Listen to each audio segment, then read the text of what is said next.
I was not given the opportunity to deploy during my time of service. So while you're preparing to feed your family, you don't really think about, how's my identity going to change? Where's my purpose going to be derived? What's my community going to look like? How am I going to cultivate fulfillment and health in my life? Like none of that. You're just thinking about, how do I feed my family? How do I make sure we're good?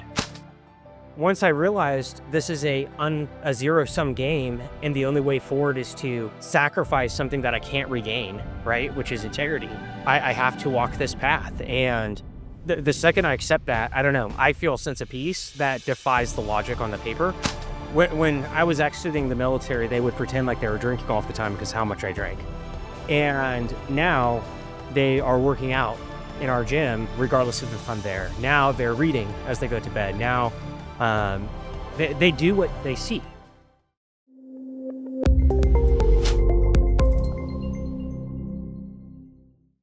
All right, welcome to Veterans Corner. I'm George Hinestrosa, an Air Force and Army retired veteran, 25 years, and business owner for 9 years. Here on the show, we explore how military experience transforms into business success. Each episode features veterans who've built thriving businesses, sharing strategies that turn military training into entrepreneurial advantage. The mission is to inspire and equip transitioning service members with practical knowledge and real-world insights from veterans who've built their businesses in many different industries. And today's guest is John Mayo. Welcome to Veterans Corner, John. Yeah, thank you for having me, George. Excellent. I'm happy to have you, brother. In the military, they teach you that the most dangerous moment isn't when you're under fire. It's when you lose sight of the mission, when the chaos around you becomes so loud that you forget why you're even in the fight. My guest today believes most founders are living in exactly that moment right now. They're building fast, moving hard, carrying more than they'll admit. But somewhere along the way, they lost the plot. John Mayo is a former U.S. Army captain, author of Be Relentless and Strive, and the architect behind something he calls the Way Maker Ethos. He works exclusively with high agency founders, guys generating $5 to $100 million who've realized that success without significance feels empty. And he's built an entire methodology around helping them turn internal chaos into external clarity. But here's what caught my attention. John doesn't believe in gurus, and he's not interested in giving you a 10-step formula. He says the transformation happens when you stop performing and start recalibrating who you actually are at your core. John, thanks again for being here, man. And so before we get started, I'd just like to maybe for a little bit of the background on your military career. What prompted you to even join the military? I mean, what was, as a young man, even before you got commissioned and all this stuff, what was your motivational inspiration? Let's just say, did you have mentors? Did you have someone you looked up to? Yeah, absolutely. And I do want to thank you for the final part of that introduction, because very much so a believer of being an avid student of life and us adventuring together and creating value accordingly. So thank you for that. Have a warm intro. To your question, I just felt a calling that was really strong to put myself in the breach. I wanted to go and fight and do what I could to help defend freedom, because I thought that we lived, and still think that we live, in a pretty cool place. And that was the inspiration as a young man who knew nothing, to say, well, let's go and jump into the military then and see what happens. Yeah, that's right. Were you planning on becoming an officer? Did you just go in as an enlisted guy and then work your way through Green to Gold, or did you go through college, or what was kind of your pathway to making your stride? Yeah, so I was the first in 3 generations to join the military in my family. And when my father learned, he had a very strong conversation that oriented me towards the officer route. So I did go to university and then earn my commission through that path, and proceeded accordingly. Right. Wonderful. Wonderful. So can you tell us about how were those early years? I mean, what did you experience as a young man? What was the impact? I mean, no one before you had done it, and here you are, you're going through boot camp or going through, basic, and doing all the things that a soldier or a service member has to do. What were some of those initial feeling when you got there. Oh my God, here I am, right? You're what you know what how to- in the day, and noticing the people around you coming from all different backgrounds, and you know, Yeah, I found it to be extremely intoxicating, like a narcotic in a great way, right? Just the ability to understand how to thrive, how to help others, you know, quickly fall on my face, learn to do that less, right? Just the entire thing I found to be fully engaging, and it made me feel alive, frankly. yeah, I loved it, and I loved every day that I served, despite the days that I hated serving, which is a joke for anyone who served knows, right? It's like absolutely, it. So it was a from the start. I was like, "Ooh, this is new," and I think what was most intoxicating was the idea of how much more you could climb, like how much higher a version of yourself you could become if you just sold out completely to the to do whatever was necessary to transform. And that's what was most exciting, and then finding the ability to help others do that for themselves transformationally was extremely interesting as well. did you find that, um, from the time you came in to the service, throughout your career, that there were a couple of, people that you actually stayed in contact with, or that along the way you had a bonding, that maybe, helped you guys helped each other out, or even, if it's a female, I'm not, guys, gals, whatever, you know, was there any, what were some of the moments that maybe you had to lean, or you both had to lean on someone else to, just to get you through? Because I mean, we all young at a young age, we're either smoking or drinking, or we're having all kinds of, everyone goes through these growing pains, I guess, or growing experiences, right? Oh my goodness. Going back to kind of the intro, right? Being an avid student of life and like forget being a guru or something, that started most aggressively in the military. Like I always was extremely protective of and grateful for my NCOs. I was always seeking out mentors, whether it was someone just a year ahead in the same seat or whatever, just to learn, right? So, like, I'd say it wasn't moments of reliance on others. It was a complete and utter codependency upon my fellow team members and those who had more experience, more knowledge, more perspective, or differing perspectives than me. So, anything that made me anything good was a direct reflection of those I had the opportunity to serve alongside and work with. I was just a reflection of what their accomplishments were. Right, right, right.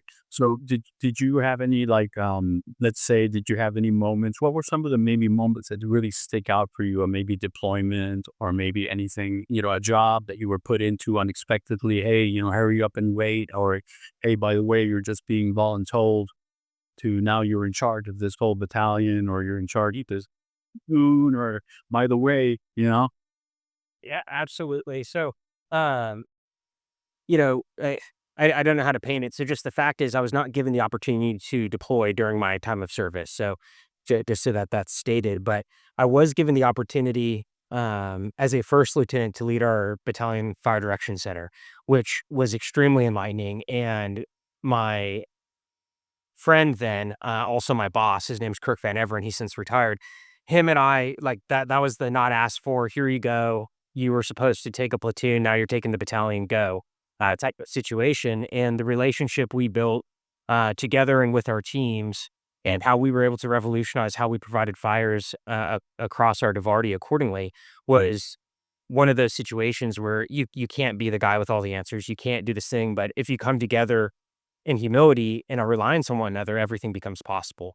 right. And to your point of like, are there still names I have? Yes, I can list 5 people right now I served with, I talk to every single day. That's why we built the Way Maker community. So it's like there's these elements where being a communal creature and then learning to bond through difficulty, right, has fundamentally shaped the rest of my life. Yeah. Tell us a little bit about that, now that we're on that, because I want to stay on this a little bit. What, tell us about those people that you guys have held on to each other, or gals, if they're in there. Um, Tell us a little bit about how you guys have supported each other, or maybe what kind of, what bonded you guys together. I mean, what's the common core between you, right? I mean, before we get into Waymaker itself, Yeah. right? So, I think just suffering, right? Like, though we were not deployed, we were still living in the field. over 70% of the time, and we had a very aggressive training schedule the entire time I served, just by nature of what was coming. So we're always together. We're always gone. We're always in a field environment, preparing and sharpening the blade. And then when we weren't, we were spending 18 to 20 hours, hey, working in the rear. So I think just that consistent time of doing hard things together and it bonded us. Right, right, right. So so now in transitioning now from the service, so did you all transition together? Did you decide to get out and then just stay in touch? I mean, let's talk a little bit about your transitioning uh, sequence here. I mean, did you go through taps? I mean, did you go through, what did you see helped you take that step? Or let's go here. When did John finally say, it's time for me to move on, or it's time to make my next step. I love it. There's something that's itching me to move on. And I've got this thing. When did you start to feel that? About 15 months out from my initial commitment. Right. I have 4 sons. I had them all university in the first 12 to 18 months of service, and I was gone 90% of the time. So that was one element where it's like, well, I don't see deployments or things picking up that would make me a war fighter, just a prepared person. And maybe I should consider being a more like for what I'm seeing the trajectory, what would it look like to actually know my sons and have relationship with my wife, given how much I'm gone? So that was one element. Another was, I'll never forget, it was 2 in the morning and I tripped over my battalion commander, and my brigade commander looked like in an utter mess because he was sleep deprived and exhausted. And like in this one beautiful moment in the middle of the night, I saw my next 20 years and what that would look like through staff, through commands, through all those things. And I realized between that, the war out east being dramatically drawn down and everything else, I was like, I think I need to recalibrate my value equation because it's changed from the time I've joined. And seeing what's ahead and having the unique opportunity to be in an odd situation here to get to see this perspective, um, just really made me begin to think differently about what I was going to prioritize as an individual. And it was an incredibly unpopular decision, but I spoke with my wife. I was actually just coming out of the box at NTC. I was like, hey, it was a good rotation, but I think it's time to make a change. And began preparing to do that, had the conversations and proceeded accordingly. But yeah, Todd, John. How do you feel? How did you decide what you were going to do at that point? Obviously, Waymaker wasn't yet evolved, right? So how did you? What were some of those mental gymnastics that you might think as you were walking out the door, or the few months leading up? I mean, maybe some of those mental gymnastics? Because again, we want to maybe help transitioning service members, because we all had to go through some type of mental gymnastics, right? And we're all fearing that, that day when you're out there and now you're no longer going to get a paycheck, right? Yes. And for me, I'm the sole provider of my family of 6. So my number one priority was put food on the table, right? And I took advantage of every resource I could to allocate a job that would feed my family upon exit. And that's how I spent my time preparing for exit, right? Is do that, secure the job, get in the job. Now, I didn't think much. I couldn't envision what was beyond this like black veil on the other side of service because service is all I knew, right? Being a young man. And I've now been out longer than I served, which is wild to think back on, but I couldn't imagine what was on the other side of being a service member. And I had to kind of trust the process that something was there. A lot of people are living out there, and make sure my family was fed. So that was it. But I think what you may be alluding to, or what comes to mind as well, is I call it the shock, right? And that typically I think hits people 6 to 18 months out. And while you're preparing to feed your family, you don't really think about how's my identity going to change? Where's my purpose going to be derived? What's my community going to look like? How am I going to cultivate fulfillment and health in my life? Like none of that. You're just thinking about how do I feed my family? How do I make sure we're good? And 6 to 18 months in, I think is when most folks, it's definitely around month 8 is when I really experienced it. That realization of waking up and like, wow, this job's easy. It's boring as heck. I'm unable to cultivate the relationships that I'm trying to cure that I had. And this is kind of miserable. What am I going to do? Right. Yeah. Yeah. Absolutely. So with me, for instance, in my tap, one of the most, I kind of separate them into three categories. So it's either you go into a corporate job, you go into another government job, or you start your own business, right? And you chose of the three. I went corporate, then government, then corporate, and then my own business. Three, yeah. So how did it feel that first time you went into corporate? That maybe culture shock, or being involved, just being dropped into into an environment where now it's everyone's out of uniform, and is there a chain of command here? Yeah, okay, the boss, but Yeah, I just really struggled with the lack of care with the same level of bureaucracy. Like I was like, at least in the military, there's a lot of bureaucracy in politics, but a lot of people care and you can find them and you can get after it. And that's true, I'm sure, in different corporate settings. But in my experiences, folks just showed up, did the bare minimum, and moved on. And that was like a desert for me, right? Like it was stifling. It made me want to scream. So it wasn't something that I wanted to stay in. And, you know, jumping from down to government contracting wasn't much better. yeah. So you it's a bit, so did you have any apprehension as you went into these? Were you just going in blind? Did you have like a guidance from people, hey, to go do this because I've been there? Or or were they just like you're just picking these things as they come at you, just going with the flow, and this seems like the best choice at the time, and you're just kind of moving forward, like like a horse, just my mission is to provide, and I'm just going to tackle this as it comes, right? What kind of insight?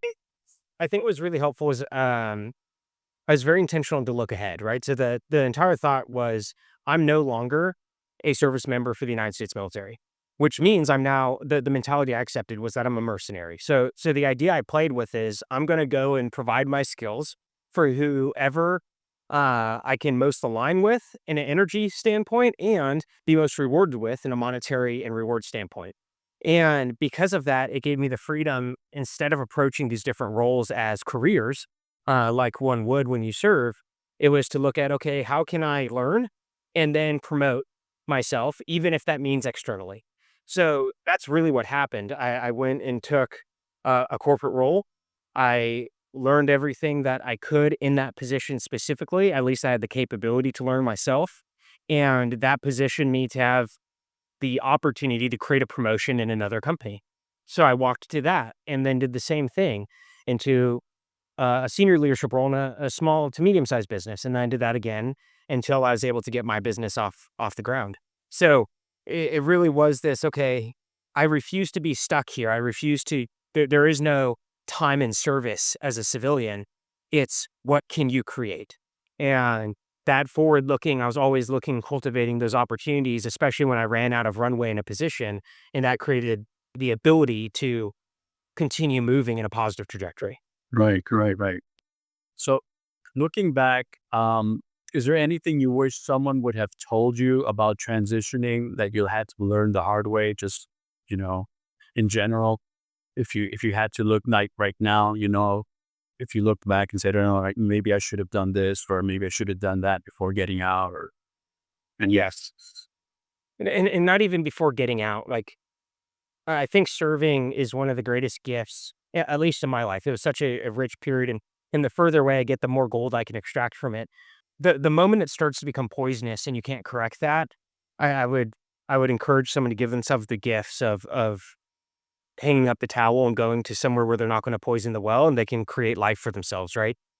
Uh, Thankfully, I didn't experience that, but I saw a lot of people who stayed in because of fear of what was on the outside, and they grew embittered and calloused, and that wasn't good for them or those who they served with, you know? right, But coming out, I would tell myself if I could go back in time, I would say something along the lines of give yourself the grace of space and the freedom to experiment because and look within yourself before you look externally for what's going to fulfill you, create your identity, and give you purpose.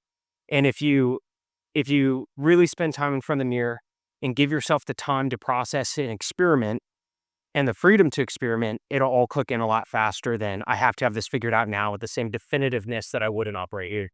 right.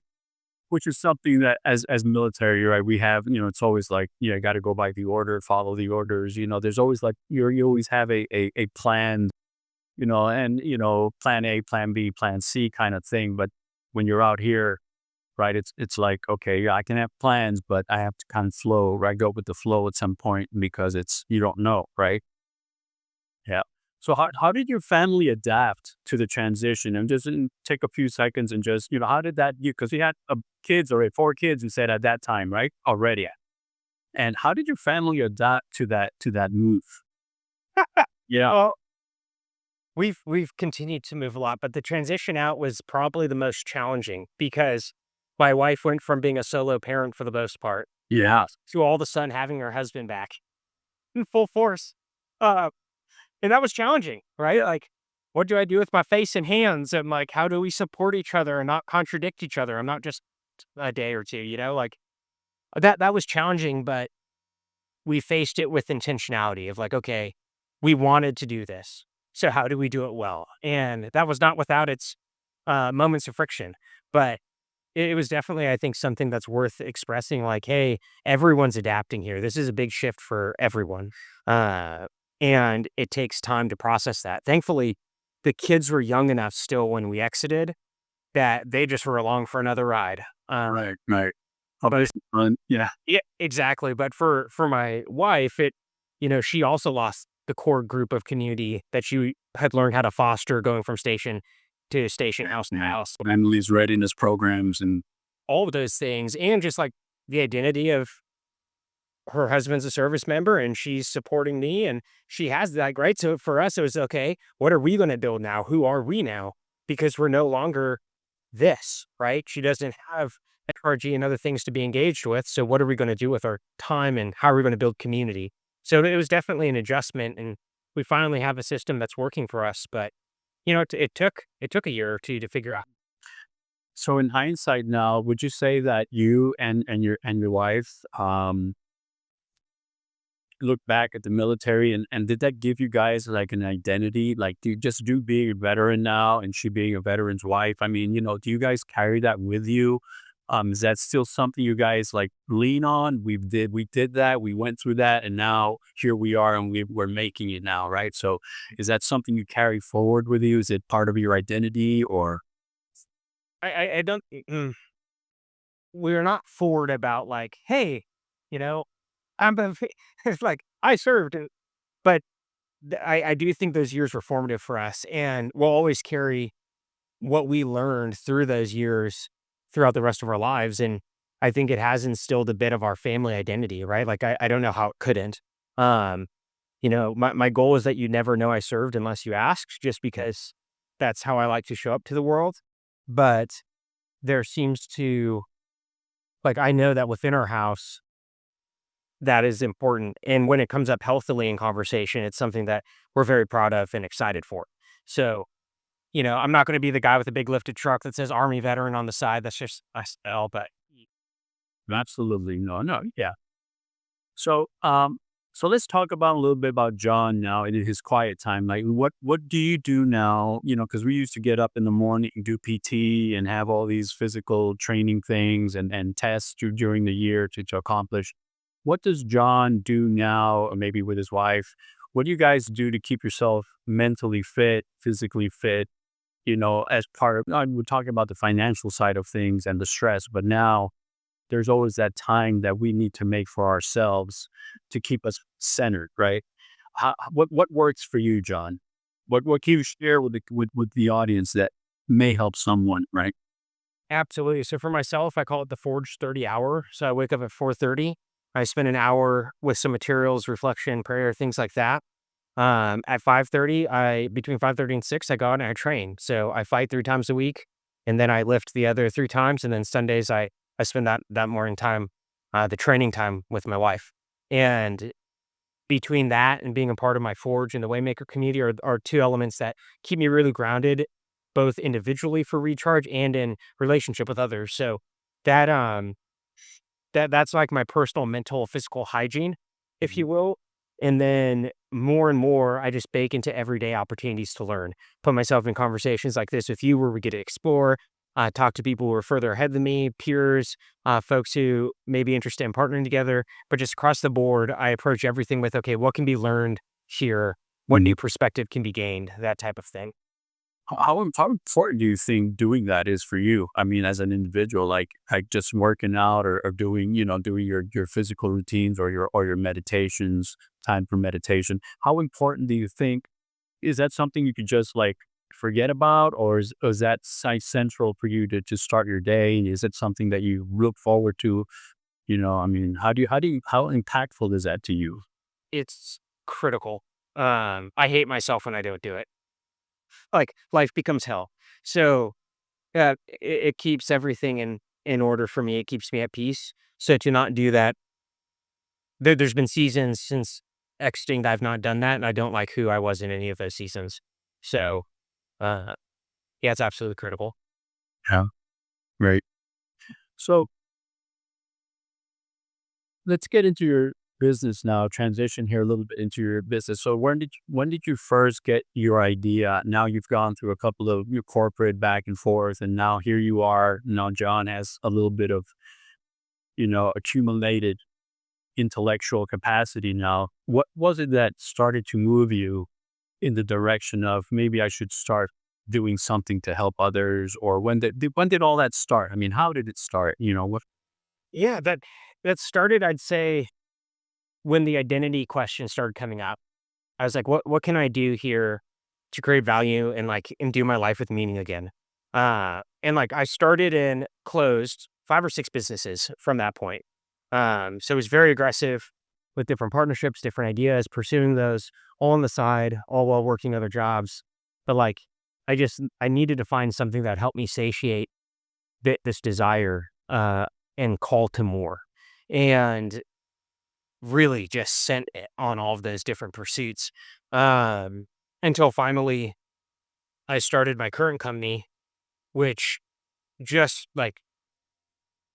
has really the more noise and distractions I've cut out, the better it's done, and has afforded us the lifestyle we now have, and is working to scale and help people at a greater magnitude than previously possible. So it's like I think I just don't like the idea that, I just decided to do it and it happened. I think I decided to do it and then I failed a lot of times over the last 7 years to finally be on a path that is working currently.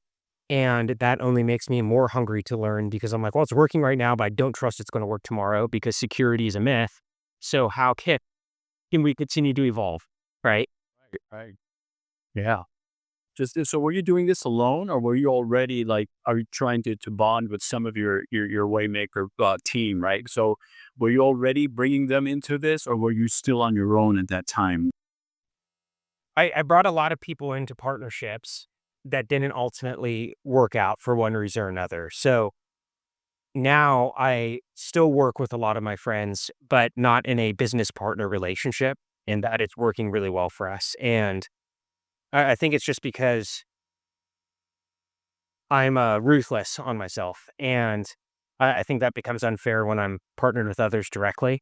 So I fully own that and proceed accordingly. But have a number of folks like outside of just daily community that we work on projects together for the thrill of it and help progress the overarching cause of what we're working on, and that's extremely fulfilling. But I'm such a believer in the potential of humans and what we can do. Right, like I think we're the only things that can create value at will. That it also gets me into trouble because I'll get excited and someone will get excited with me, and I'll misread my overlaid excitement and our shared passion for resolve and commitment to go the distance. So has your leadership style evolved any since the military? Have you like even on yourself, like you lead yourself, like, but you feel now that your children are growing up and now they're becoming young men, right? Now, do you feel that your roles have now evolved also because now you're giving them the example, and you're building your business at the same time. How do you feel that that's all coming together as a family member? Yeah, I think that everything's evolved. And I think that at any point in my life, I will always say that. And if not, I'm really concerned for myself. But Yeah, yeah, yeah. but I I think if I had to like pinpoint what's the biggest evolution, it's the confidence born of competence to simplify and subtract. And Explain that. Explain that a little bit. Explain that a little bit. two simple elements come to mind. One, starting with the end in mind, and two, playing an infinite game. Um, so starting with the end in mind, I'm thinking from the start in any situation, like, how do I prepare this team or my sons if I don't make it home today? Right. And that's one of the reasons I wrote the books I've written, like I wrote all four of those for my sons. And first and foremost, because I wanted them to have something in case I didn't make it. Right.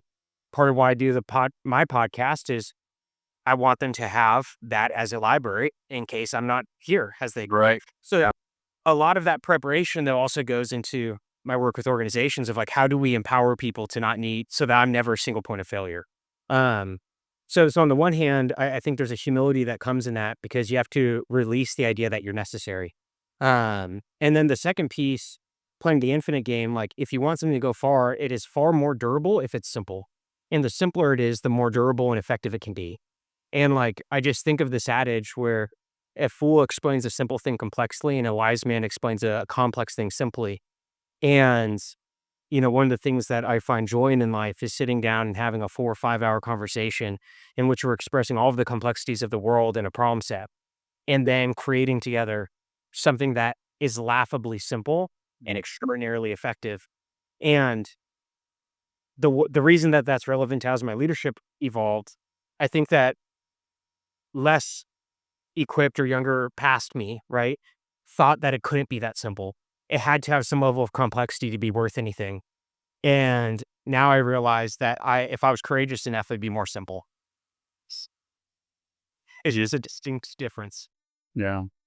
Okay. So let me ask you this: what's been your risk taking approach in business compared to how the military would evaluate these are risks, right? That we either avoid or prepare for.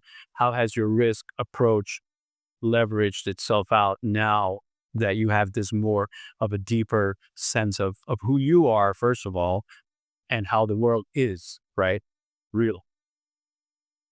Yeah, And sorry, I don't mean to load the question like that, but it's just it's a deep thing, right? So these are things that we all have to. it it is, and I'm happy to respond to it.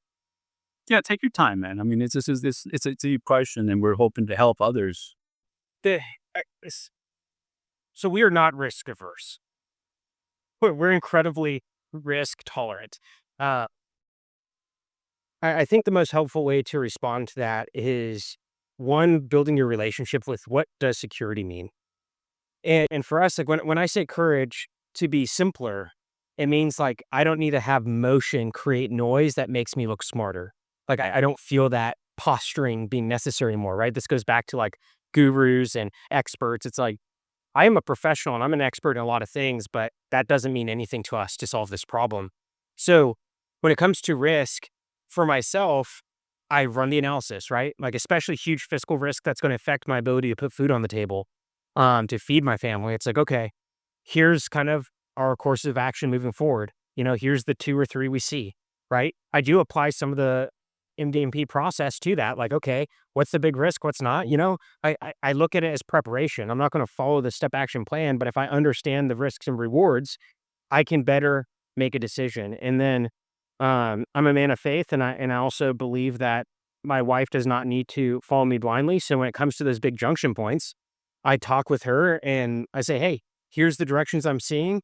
Which one do you have the greatest peace for?" And we pray for a shared peace. So anytime we look at something that could very really put us into financial ruin, it may not make logical sense to most people, but we feel conviction and desire to walk in, or a risk to accept, right? And because we have that tolerance, we get that high five like, yep, we both see the risk, but we also both see the reward and we're willing to tolerate this together. We high five. I now know she has my back, which is important because it costs her a lot to support in some of these seasons that we've walked through. And I'm able to take the jump. Um, typically at the loss of a lot of money for us to reposition ourselves more healthily, specifically over the last 3 years. But thankfully, we're coming out of that. Yeah, yeah. So do you feel like taking, and mentioned you're a man of faith. I'm a man of faith as well, and I have been pretty much all my life. Um, Not that I'm perfect, but I am a man of faith. Do you feel like all this risk taking now, when you look at it, it's not so much, you don't see it as a risk, but maybe this is a path that I must walk, and you have the faith to do it because you don't know what you're going to find on the route, right? Or on the path. And now you're walking it in faith and you're just doing what is in front of you, right? And because you can't know what's around the next bend, right? But you're walking in faith. Is that kind of an accurate, or maybe around the same kind of? I Or, I would say that's incredibly strongly aligned. Like, I'm more afraid of clinging to something unhealthy that would take me off the path than I am of a potential risk that would keep me in line with my convictions, peace, and integrity. And like, that's probably one of the biggest things. I've watched people sell their souls, so to speak, right? Sell their integrity for pennies. A couple $1,000s here, a couple $1,000s there. And I've walked away from hundreds of thousands of dollars because I've made the choice to refuse to do that. And I've had the support of my wife not to. And that is not like fun. Like, someone's like, oh, well, I would if what? If you didn't have 5 people you're feeding? Like, dude, I sweat bullets. I didn't sleep. Like, this was crazy. But once I realized this is a zero sum game, and the only way forward is to sacrifice something that I can't regain, right? Which is integrity. I have to walk this path. And the second I accept that, I don't know, I feel a sense of peace that defies the logic on the paper. And I walk that path, right? And I try not to waste my leadership capacity and energy on the unknown. So it's like, all right, here's what I know. Here's what the next step is. How can I guess the second or third step if I haven't taken the first with strength and courage? Walk it out. right. Do your children, do you instill that into your children in a way? Because I'm assuming you're family-based faith, right? So you guys maybe go to church, or you have worship at home. Is there a way to instill that into your kids? Have you been doing that? Do they feel that? Do you see that as they grow, that some of this is passing over to them? I I do, and I have a very particular, a strong held belief to not force function just about anything on them. Now we have standards of what Mayos do and what Mayos don't. We do hard things. There's a lot that we do. Um, what when I was exiting the military, they would pretend like they were drinking all the time because how much I drank. And now they are working out in our gym, regardless of if I'm there. Now they're reading as they go to bed. Now, um, they do what they see. So it's like there's no greater barometer, I think, of like your true reflection than watching how your children play. Yeah. And because of that, like, we have intentional conversations and explore. But if I want them to do something, I work to model it better. And yes, we have accountability conversations and things like that. But I work to inspire curiosity in them. So if they see me reading my Bible, I notice that they read their Bible more. If I'm working out consistently and waking up early, I see them in the gym more. Uh, and we also are the thing that we're very disciplined on is family dinners. And that is a great space for us to cultivate the mindsets, create the space for questions, and engage in the exploration of all of this accordingly. But What is it biblically? I think it's in Proverbs. It says, train your child in the way that he should go when he's young, and when he is old, he will not depart from it, right? I think that's in the Proverbs, if I'm not mistaken. Yeah, that's so important. So you see that your yourself reflected in your kids now, and your kids are now starting to, it's funny because you can talk to them all day long, but children, for some reason, and I see this in my grandkids now, right? I see this in other people's children, or even in my own children, right? They're grown up now, but I see that they are turning into copies of me, almost. Not copies exactly of what I'm doing, right? I never pushed them into the military or anything like that, but I see that they are, wow, thank you, Lord, for that. I must have done something right, because you can see that I don't know if it's the spirit working, or it's just the way the psychological development of a child is, right? When you're young, you kind of absorb and suck in everything that is around you, good and bad. So, what we do, definitely more than what we say, right? what we do is more important. At least I think I see that in my life.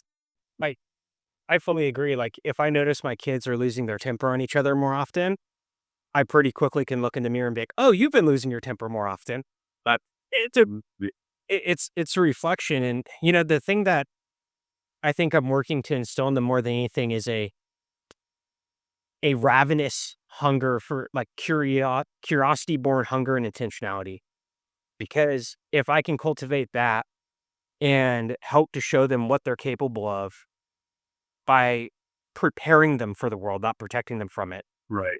then I do have an immense amount of trust and faith that they are going to come, truth will beget truth, and they'll draw the conclusions that will best serve them. And instead of giving them a cookie cutter version of what I may want them to think, I really work to cultivate a functional faith, intellect, individual sovereignty that will allow them to prosper despite difficulty. Uh, and that's being imperfectly applied, but passionately pursued. Mm. Wow. Yeah. So, John, tell us a little bit. Thank you for sharing all of that.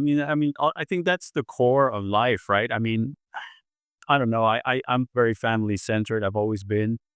I think that it really helps to have a family. But again, it helps to also have your head on kind of straight at the same time, because having the family, I know many people that have, divorced. Even while I was in the military, some people have been divorced twice already.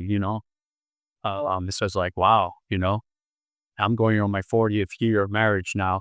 Congratulations. Yeah. So, um, so John, tell us a little bit about what do you do to, continuing education, right? And I should say that broadly, right? Not like, are you going to college or school or master's degree? I'm talking about, what is your methodology for continuing education? What are the things now that you allow your mind to look at, right? Because they say that, what you look at, you become pretty much. Also, how do you gauge now what is ongoing education for you, or what do you continue to do that helps you keep evolving? And I'm talking about specifically studying something, or apart from the Bible, right? Obviously, we're always developing spiritually, which is the core of everything. But now, because you have to be tactful, I guess, when you talk to people, right? Your business is talking with people and instructing people, or giving them another point of view on things. So what keeps you, like an athlete would train to go into a performance, right? So what do you do to train your mind to, to allow you to perform on a day-to-day basis? The reflection portion of the morning is really important. I also spend time reading and reflecting in the evenings. One of the benefits of owning my own business is more and more, I'm actually like on like a pretty radical campaign right now on how I'm spending my time to enhance signal over noise. And all of that is intentionally looking at what produces value, sharpens the blade, and allows me to learn and evolve. Because if I can spend more and more of my time doing that while also providing value, then this is creating an unending cycle, right? That's unstoppable. So I read a lot, I journal a lot, I do a lot of research. And then I love, like, every coaching engagement is an opportunity to learn. I love joining podcasts and having guests on my show because it's an opportunity to learn. I write music, songs specifically, like the lyrics, and then play with those. And that's an opportunity to learn, right? Because it's how can I explain these ideas in a way that's simple and effective? So and then I also love grappling. And by this spring, I intend to pick up MMA as well.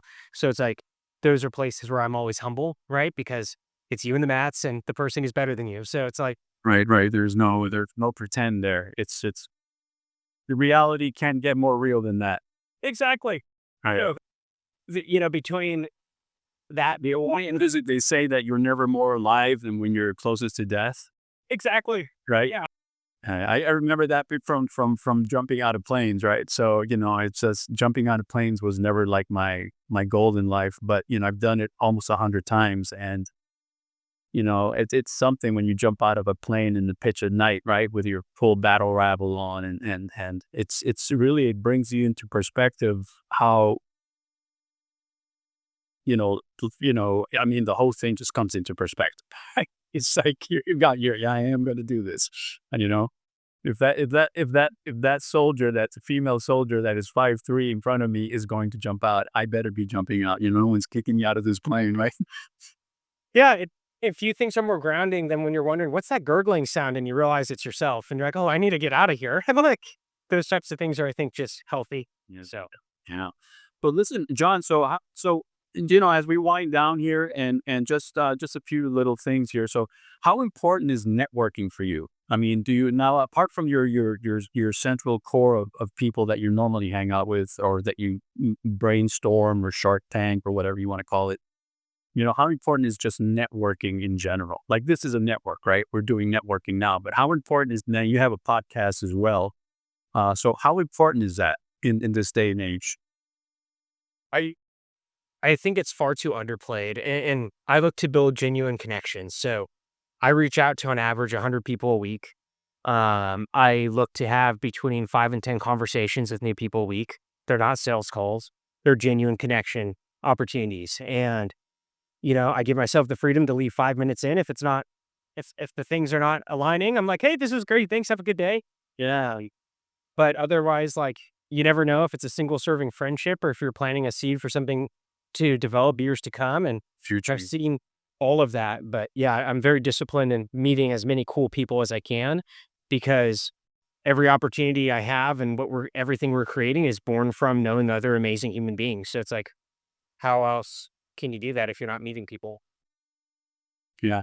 How do you measure success now, beyond financial metrics, right? Or like, what would you consider now? What gives you satisfaction at the end of the day? Hey, I met some great people. I closed this deal, but at the same time, this guy really blessed me, because, I wouldn't have known this particular thing. Or, what are some of the metrics you use now beyond financial to gauge success? I would say to be present and peace filled in the evening is the greatest metric of success for whether or not I'm aligned and doing what I need to or not. Uh, Aside from that, I'd say I find it fulfilling when I realize that something's accomplished that's going to help further create impact, purpose driven impact. And the money just follows that. So, like, yes, it's satisfying to be able to write X check or do whatever, but where I find the greatest amount of peace is when I'm sitting down at the table and I'm watching my family prosper, and I'm present, and I can look at the day and say, "Yep, I did what I could today. Tomorrow, I'm gonna focus on when I get there. Right now, I get to be here," and that's something I'll keep working on for a long time. But that, to me, is the greatest level of success, is that peaceful presence. May I ask, John, how old are you? I'm just, because the beard, gives you a look, but I know that if you took the beard off, maybe look like you're 25, but I know you're 35. I just turned 33. Okay. Jesus, the age Jesus was. Yeah.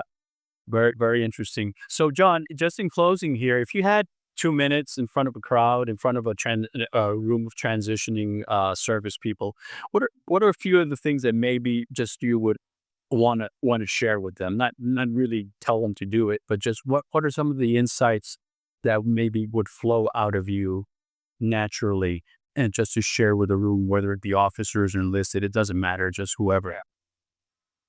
I think what would come out is, at some point in the next 2 years, you're going to wake up to realize you're living a life that you never anticipated. And it's going to feel unmooring and discouraging, and you're not going to know what to do.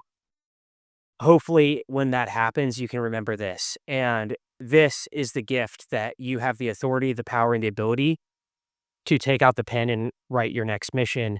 And in so doing, and do your life with purpose, because just like beauty and success, purpose is only valuable in the eye of the beholder. And it will be difficult, it will take work, but you can create the life you want. And when you realize that you feel alone and you don't know what to do, give yourself the grace of space, take a breath, and remember, you're not alone. You're not the first, but there is work to be done. So let us do that work. Yes. Yes. Yes. Thank you for those words. Yeah. Excellent. Um, so I think that's it, John. I think, I mean, you seem to be so grounded. If you had to right now in 30 seconds or a minute and just tell people what it is that you do for a living, because we've talked about Waymaker and we've talked about all this, and I kind of gave an intro, but if you had a minute to let the audience know so that they can reach out to you, right? And whoever is listening, what's the elevator pitch? Not in the sense of sales, right? But what is it that you feel that you can bring to someone's life or their business? Yeah, absolutely. So I'm an entrepreneur, creator, and coach, and I have two primary focuses: individuals and organizations. We have books, the community, podcasts, music, all to help serve the individual. And then I work with founders and CEOs, who are leading organizations, and the buck stops with them to help bring that significant transformation to themselves and their organizations, which drives crazy profit and cultural turnaround. So that's what I'd say in sub 30 seconds. Yeah, yeah. Okay, yeah. Wonderful. Okay. Any last words? Let's keep the fight going, man. This is getting on Ash. I appreciate you. Thank you so much, John. Let me just close out. That wraps up today's episode of Veterans Corner. A huge thank you to John Mayo for sharing his journey. If this story inspired you, don't forget to like, comment, subscribe, and share. Join the conversation by sharing your thoughts or experiences in the comments. Until next time, keep pushing forward, stay strong, and remember, like John said, you're never alone.